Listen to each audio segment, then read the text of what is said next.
G'day Cobbers, I'm Pan, you're you, and this is Lake of Voices, a visual novel by GB Patch Games. Apparently it's a horror, and yesterday we took the safe decisions. So we're back at the point now where we nearly have to make a decision to get ourselves across the lake. The guide's just showed up. He's telling us if we don't decide soon, no one will be going. Margaret's come over, looked shocked. Bemelle is, I don't know, annoyed or something. So let's just get stuck back into it. So the guide is dispassionate, stoic. I would almost feel something was wrong with him if I didn't share the same trait myself.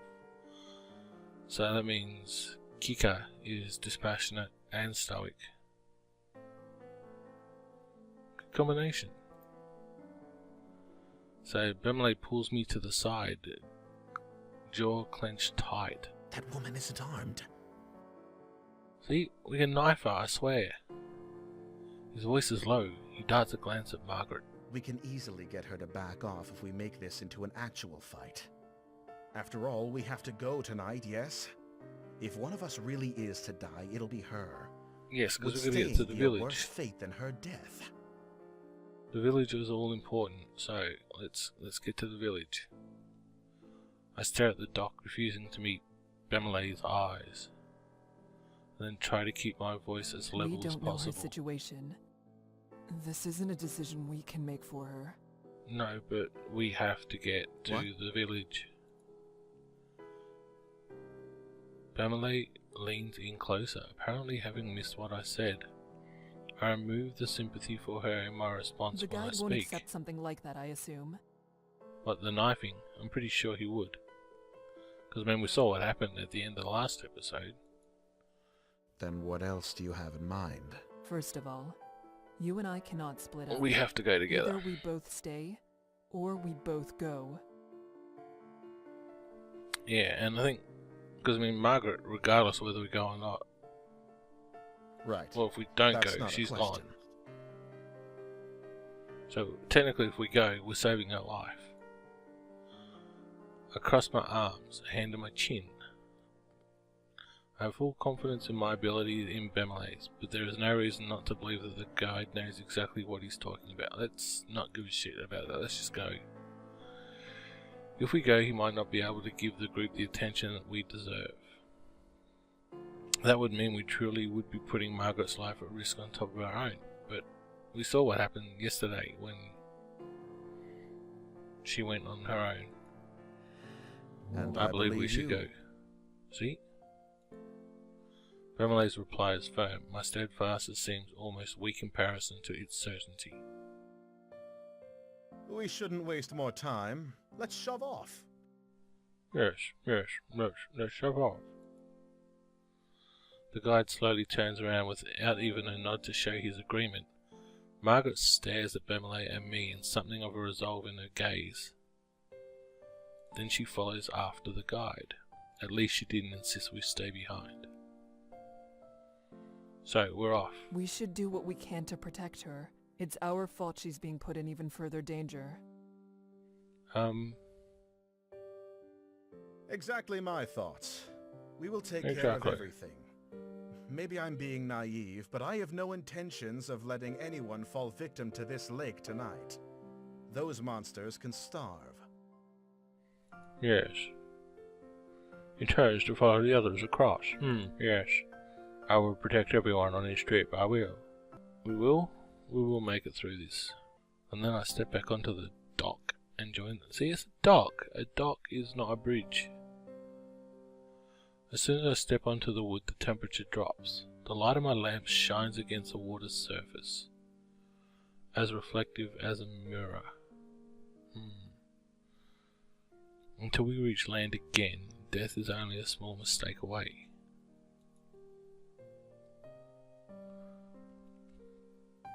We fall into line with the guide leading the way. Margaret stays close to him and I behind her, watching to make sure she doesn't slip on the slick, wet wood. Bemelle brings up the rear. Each of us holds our lanterns in front of us, but it does little good. The fog is thick and nigh impenetrable, consuming the light as if hungry for it. Above the surface of the lake, it's deathly quiet. No longer is there a whispering wind, nor the sound of water lapping against the shore. It's our own mismatched footsteps and the sound of my quickened breathing. I'm not breathing quicker. I'm not. My eyes drift back to the lake against my better judgment. It's no wonder there's not even a sound in the water, with how still the surface is. It seems almost sturdy with the sheen of black marble floor. That's racist. I've heard rumours the water of Sinlos is heavier and more difficult to disturb than natural water. Okay, so it's oil then. That just the weight of its oppressively cling. What? That just the weight of its oppressive cling is close is enough to keep someone down even with. What? English me not re good. That just the weight of its oppressive cling is enough to keep someone down, even without them. Who's them? Something even darker than the abyss of the lake flickers just below the surface, or at least, I think it does. I turn my gaze to Margaret's back. It's better to stay focused. Fall back a bit. You're following me too closely. Okay. Sure. The guide is looking over his shoulder, addressing Margaret. I'm sorry. If someone gets pulled into the lake, they'll instinctively reach for anything to hold on to. Do not let that be you. Okay. Margaret's shoulders rise and she nods with great seriousness. I understand. Thank you for the advice. Of course he does. He ignores her gratitude. What's in the water? You can to speak pull amongst yourselves if you so choose, as long as you pay attention to where you're going. There is no worth in listening to the sounds out there. If there's anything at all, it'll only be Nixie trying to set you on edge. All right. Then, Okay. could you tell us your name? You didn't have a chance to properly introduce yourself, and I've only heard you being referred to as the guide. They don't care me. I don't have a name. Bastard child. He's facing the front again, his voice expressionless as before. I have no way of guessing how he feels as he says this. Oh. Come on, kick it, don't worry about it. It's probably not something he wishes to talk about. However, there was something else I wanted to say, so changing the subject is not difficult. Margaret, thank you for allowing us to join you. Don't care. See? She doesn't care. It wasn't exactly up to me. The guide said he would take you. And one of us has to die. Guess what, Margaret? 2 for 2.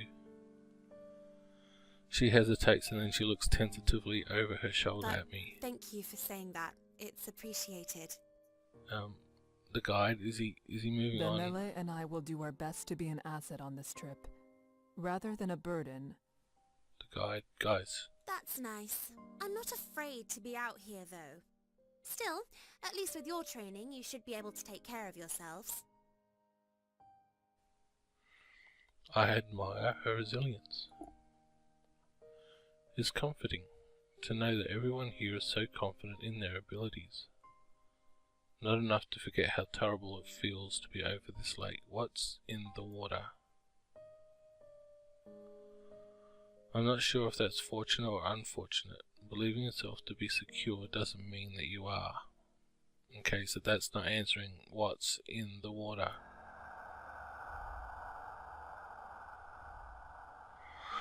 As the conversation lulls, a new sound breaks through. It's the whispering noise again. It's the chatter of inhuman voices, and this time coming from all around us. Is the guide still with us? Taking care of yourself Okay. is exactly what you need to do. The guide is speaking again, except louder, as if to cover the Nixie's voice with his own. Work to survive at all costs, and hope that everyone around you has enough sense to do the same. That's the only way you'll make it to the other side. Okay, so Margaret nods in response, but I hear a grunt from behind me. A grunt? Groups tend to go further when they work together to achieve the same goal. Damn straight. Wait, what?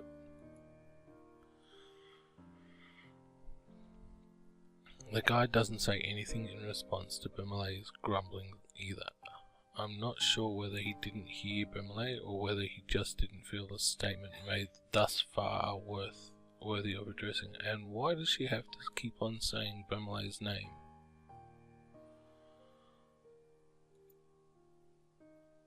I have a feeling it's the latter. We go around a large bend in the bridge, part of it forking off to another way.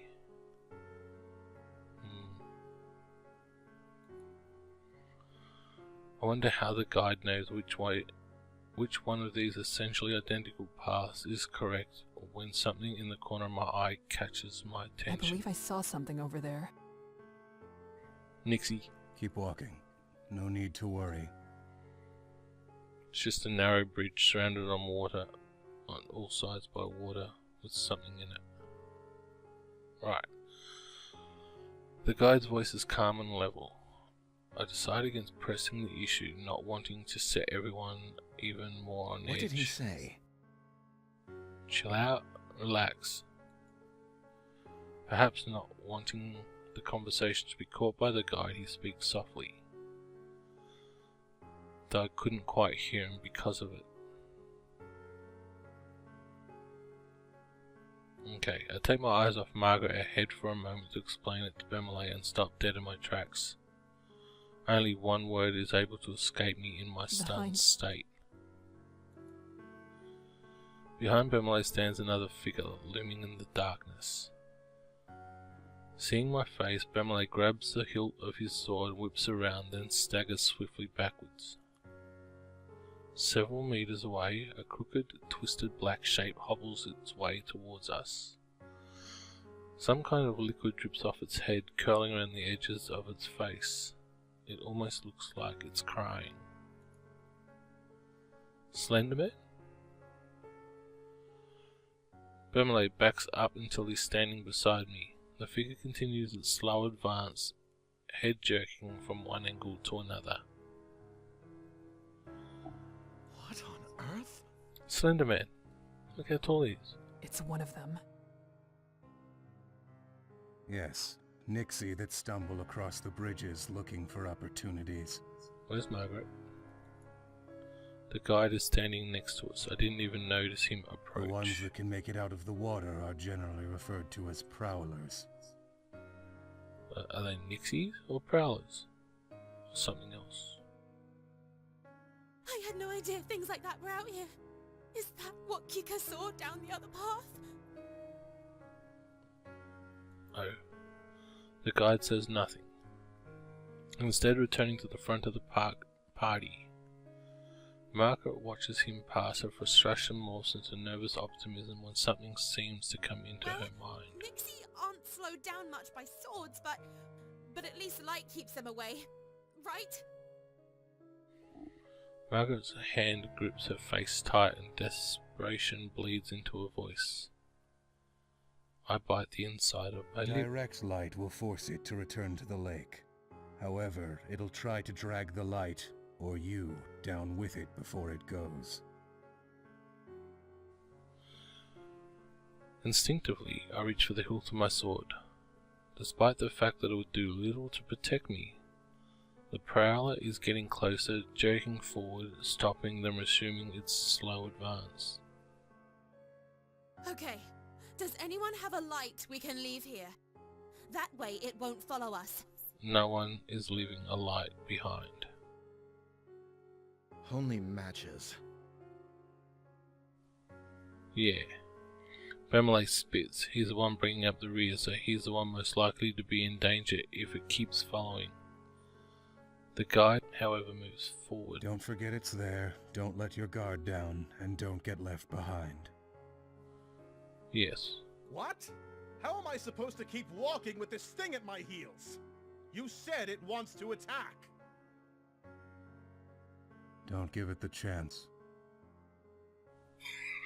Okay, hang the lantern on your back, dude.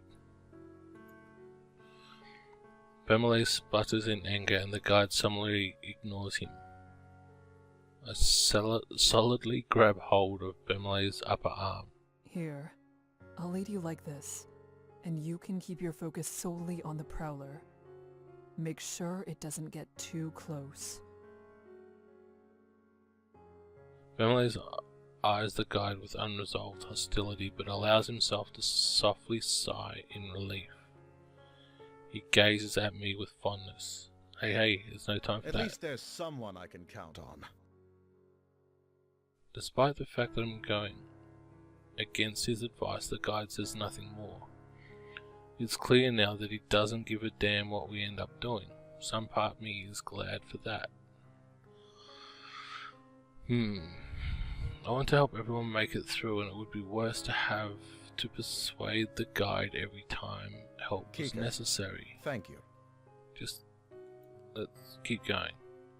Bemelle places a gentle hand on my shoulder. That's not...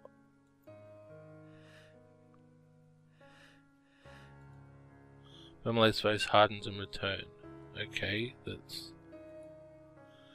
He moves his free arm down. I fully link his arm with mine and now properly settled, look forward. Margaret is following the guide with some reluctance, turning back every so often to check on us. I wave my lantern to signal we're catching up. Are we?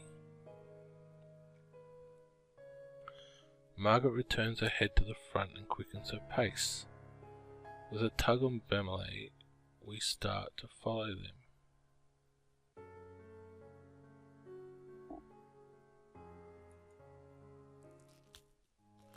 The four of us continue cautiously over the bridges, only this time the wet, squishy footsteps of the Prowler join the sound of our own. See, he just wants a guide as well.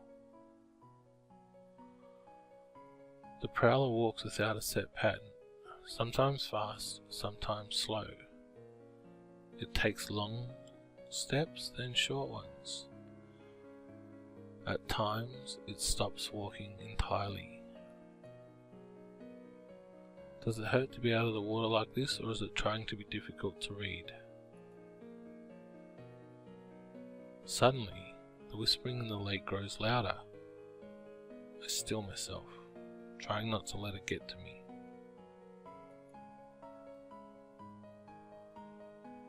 The most important thing in a situation like this is to remain calm. I can't lose my head. So we're back at the junction again. We're still here. Wait.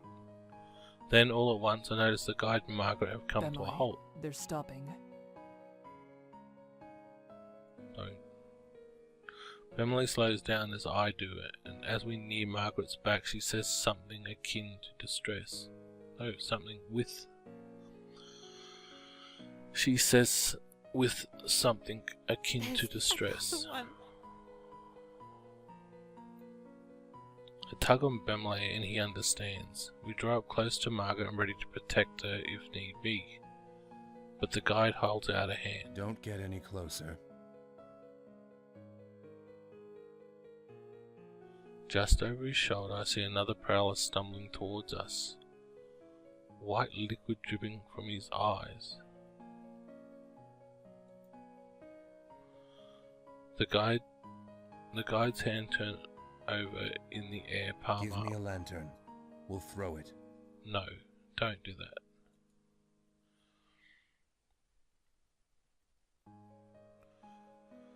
Margaret extends her own with a trembling hand when Bemelle speaks instead, his back still If you turned. have to take someone's, take mine.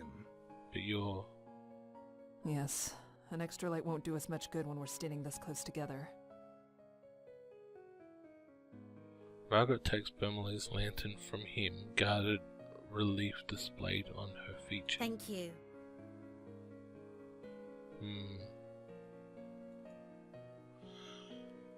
She hands the lantern to the guide, whose hand grips it tightly, knuckles growing pale. Stay here.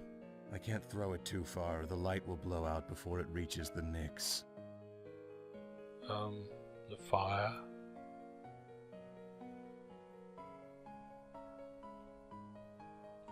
He steps closer to the monster, his movements light and confident. As he nears, the Prowler starts to back away. Is it only the approaching light that making it retreat, or are they afraid of him? The guide is far enough away from us that the fog is partially obscuring him, hiding his movements. The voices from the lake grow louder and louder. Water suddenly begins to splash across the lake, in the distance and on the edges of the bridge.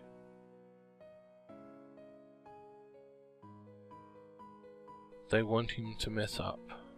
Okay. I don't notice how tense I am until Bemelle eases my grasp on his arm. Then, suddenly, the guy takes multiple long, fast strides forward, throws the lantern and jumps backward to gain the lost distance. There's a sharp hiss, then a deep splash, and the voices of the Nix grow quieter. Not silent, but quieter.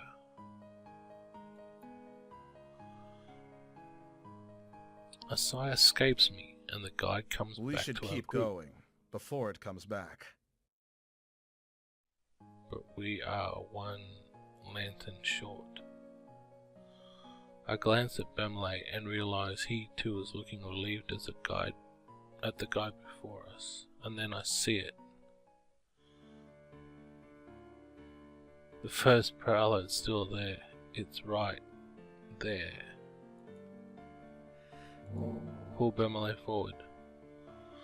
I shift around, pulling Bemelle behind me. The Prowler lunges after him, barely missing Bemelle, but striking my lantern instead. The fire goes out and the two of us are plunged into unearthly darkness. Then there's a slick splash. I realize that Nix has retreated into the water. Somehow, Bemelle and I are still standing. We're still here. Kika, thank you. I can't respond. Something cold, wet and slimy grabbed my ankle. Kick it off. I kick my leg as fast as I can and the Nix hold slips. It can't pull with the momentum I've gained against it. Margaret rushes to my side, her lantern hanging out towards the Nix. The light brushes its face and we see it for an instant, its eyes wide, and then it slides back into the smooth surface of the water. Bemelle grabs Margaret and I both, helping us towards the center of the bridge and cussing under his breath. I only looked away for 1 second. It's fine, Bemelle. We're all fine. Can we relight the lantern? Are you actually alright? Margaret cocks her head down, examining my ankle, but there's nothing but a wet smudge around my trousers. Fine. I say that, though I don't actually want to let go of Bemelle. I need to in order to relight our lantern and provide us actual safety, but I feel such a strong desire not to be alone in the moment. I shake my head roughly and let go of him, relighting the lantern as fast as I am able. Kika, thank you. Again. You saved my life. I won't let this happen again. Where's the other lantern? Yes. Yes. It would be good for all of us to pay more attention. Can we pick the other one up, or is it in the water? Margaret nods solemnly. Suddenly, it seems like we're all on the same side. It isn't only Bemelle and I. She is with us in more than simply presence. Okay. Still, English may not speak good. The guide's voice, as cold as that monster's grasp, ends my train of thought. We lost the lantern I threw, and Nix grabbed it after the light went out. Of course it did. Margaret makes a noise. I glance over, wondering whether she's upset, but there's a small smile on her face instead. It's better than them taking anything else. Okay. A nervous laugh bubbles up out of me and just as quickly stops. Emily chuckles in response and our collective tension eases and the adrenaline draining from our bodies. You know what? Yes. I'm going to save. Because, I think this one's going to go a little bit longer than the 20 odd minutes that it went yesterday. So we're going to leave it here. I'm going to work on my narration skills and we're going to come back tomorrow and continue the story. Sounds good. So it's like 3:30 in the morning here, and I suppose that's good for a bedtime story. Yeah, so yeah, check a comment below if you think we should throw Margaret to the wolves the first chance we get, or whether we should try and all survive. But I think Margaret's living on borrowed time now. Yeah, so we'll find out what happens tomorrow night. So, laters.